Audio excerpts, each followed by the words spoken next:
Hey guys, it's Rob here and welcome to my review for Godzilla King of Monsters. If you guys enjoy this review, make sure you subscribe to the channel for more movie reviews just like this. Godzilla King of Monsters picks up right after the Godzilla reboot that was back in 2014, but it's 5 years later. This time, the human actors are Kyle Chandler, who plays Mark Russell, Vera Farmiga, who plays Dr. Emma Russell, and Millie Bobby Brown, who plays Madison Russell. Ken Watanabe also stars in this again, like the previous movie, as Dr. Ashiro Serizawa. Now, one of the main complaints about the 2014 Godzilla movie is that they focus too much on the humans, and this movie doesn't run into that problem. This movie is solely focused on the monsters. Now, of course, there's still going to be parts with the humans, and that's one of the parts that a lot of people have problems with, and what really ruins the story of Godzilla. But you don't go to Godzilla for the story, right? You go for the monsters. And they delivered on this aspect. So the story about the monsters is that Godzilla has come back after Mothra, and all these monsters are appearing around the world. Dr. Emma Russell has been working on technology to calm the beast and control them, sometimes keep them away from places,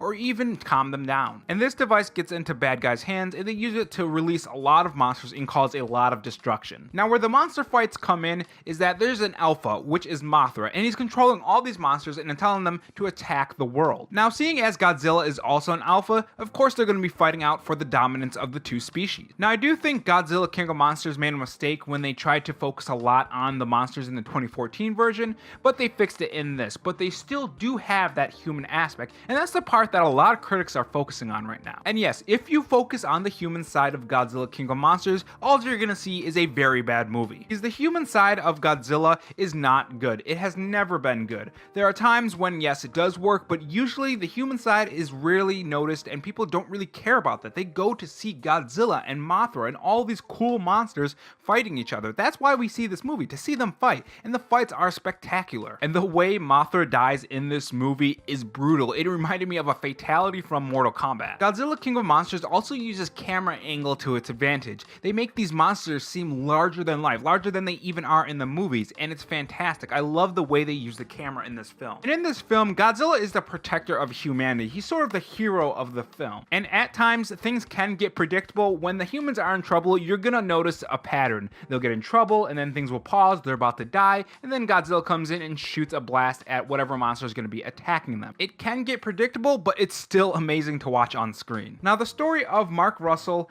Dr. Emma Russell, and Madison Russell wasn't really executed in a good way. In this movie, the two parents are separated. Right after the 2014 event that happened in the original Godzilla reboot, their son died and they separated due to grief. And their daughter is still alive, and this is where a lot of the human conflict comes into play and a lot of things that the critics don't like. And I think if they would have had this family in the first movie and the son died in that movie and then carrying over to this movie, I think it would work better. But the fact that they're starting with a whole new family, I don't think it's really good. And that's because we don't have an emotional connection with this family. So when the movie tries to make you feel sad or happy or glad for any of these characters, you don't really care. During these human moments, they focus on the monsters in those scenes also. They'll talk about locations of the monsters, they'll talk about the biology of the monsters, they'll talk about a lot of interesting things that have to do with why we saw this movie, the monsters. You go to a Godzilla movie to see Godzilla, and that's exactly what I got. I got a big, huge monster battle. I got to see Godzilla destroy Mothra. I got to see Godzilla destroy these different kind of monsters on screen in big, spectacular, destroying fashion. And that's what I wanted to see, and that's what I got. I'm giving Godzilla King of Monsters 8.5 out of 10, and if you want to see a monster movie with monster battles, go see it. If you're looking for human development, don't see it. Now, if you guys enjoyed this review for Godzilla King of Monsters, make sure you hit that like button. It helps the video reach more people, and subscribe for my next review, which will be coming up tomorrow. Thanks for watching my video, and have a good one.